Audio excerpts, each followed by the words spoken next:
guys, for this week's episode of Did Y'all See, we have a special guest with us today, Skye Townsend. She's a singer, songwriter, and she doesn't want to be called this, or she doesn't call herself this, but she's funny as hell, so we'll call her a comedian. So Skye, tell us a little bit about yourself. What have you been up to? What are you working on right now? Well, basically, for the past few years, I've been kind of trying to use the internet to create a platform and a fan base before dropping my music. You know, I think it's the worst thing to have to beg people to listen to your stuff. You know, that is just like, listen, nobody wants that. And so I used comedy kind of as a platform to gain an audience. And I just dropped my music. My EP is called Rocking Chairs. I'm performing now, and so I'm really excited. I think it's funny because, you know, everyone knows me for being funny, and then they're like, you make serious music? Right. But, you know, I still kind of incorporate the comedy in the performances, so it works. So did y'all see, Amber Rose has been doing a media tour recently, and she was on The Breakfast Club, and she told it all. She talked about her relationship with Wiz, what he's been out here doing, and then she said something that I felt like we've all been thinking. She talked about the fact that rapper Tyga is running around here with the little Kardashian girl, Kylie Jenner, and she's 17 and Tyga's in his mid to late 20s, like he's 25 years old. So I'm like, and Amber was like, he should be ashamed of himself. And she told Kylie she needs to sit down. But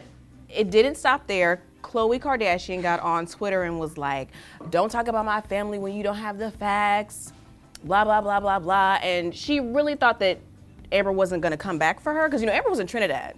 But Amber had her phone and was like, that's not what you want. And when I tell you, she dragged Khloe Kardashian all day long. Listen, if Khloe's going for anybody, she should be going after the grown man who's preying on her little sister. So you gotta let your frustration out somewhere. She took it out on Amber. Little did she know what she was getting herself into. Hashtag don't panic. That was like, she panicked. Like, she's always the one that's quick to defend everybody, like that flasher you did. She's quick to defend everybody, and I don't really think that she really thinks about these things before. She's like quick. She's like hot-tempered. Because at the end of the day, it goes back to Kylie's a child. We would take her out of it. Because Amber really didn't say, she said Kylie should sit down, and she should. But she said Tyga should be ashamed of himself, and that's up to the mother. So really it's like, why is your mother okay with letting, like, you're not addressing the real issue. Yeah. Why is your mother okay with letting your 17-year-old sister take trips to Paris with somebody in their 20s? I just feel like, because I think Chris wants her daughters to be so much in the entertainment industry, it's like she's preparing them for like any and everything, which is not good. I mean, it's also, you know, but when you get to a certain stature, you can't clap back. Like, you know what I mean? Everyone's talking about you on the internet. If you're a Kardashian, you have to say, it is what it is. We're making our money. My dad always says that. He's like, hate is part of the territory. Like, you sign up for hate. You know what I'm saying? So I think it was offensive that it came from Amber, it got sticky, whatever. But it's like, at the end of the day, y'all get clapped on every day. Like, you can't clap back.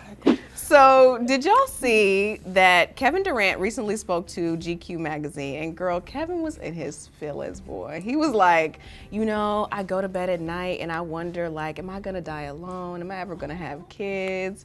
And he was speaking about his relationship with Monica Wright, who's also in the WNBA. And they were engaged, and Kevin told GQ that basically he didn't know how to love her the right way.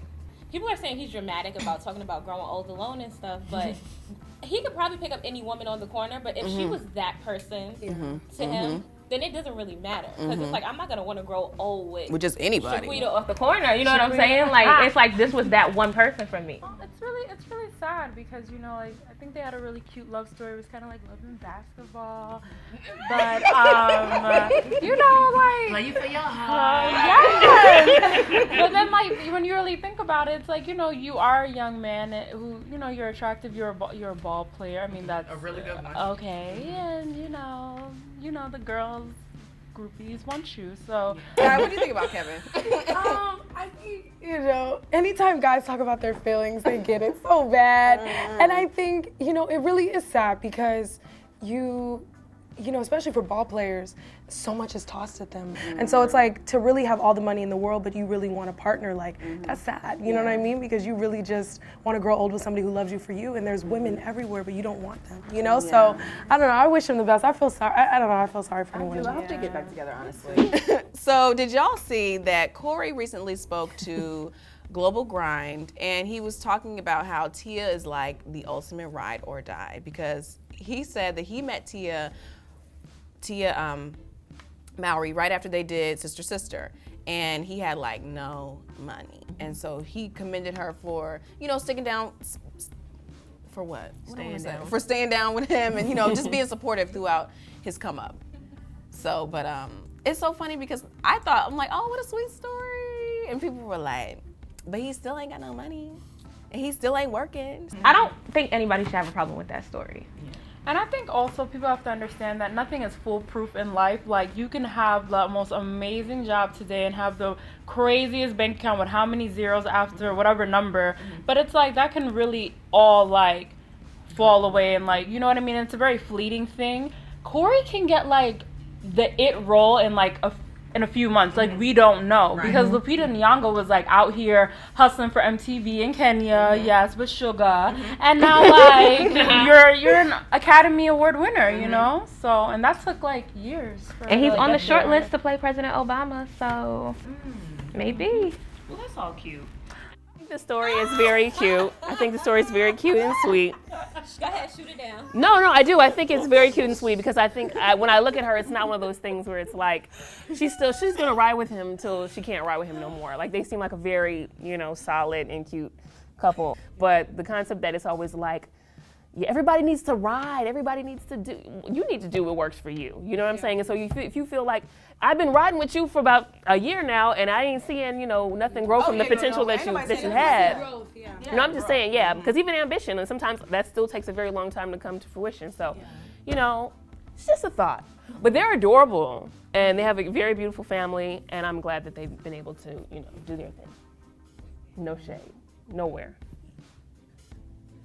No, I'm serious. So real. It's like, okay. Done with the fairy tale, now let's talk real. Thank you for watching this special episode of Did Y'all See? And special thanks to Skye Townsend for joining us today. For more videos like this, be sure to subscribe to our YouTube channel at youtube.com/MadameNoire.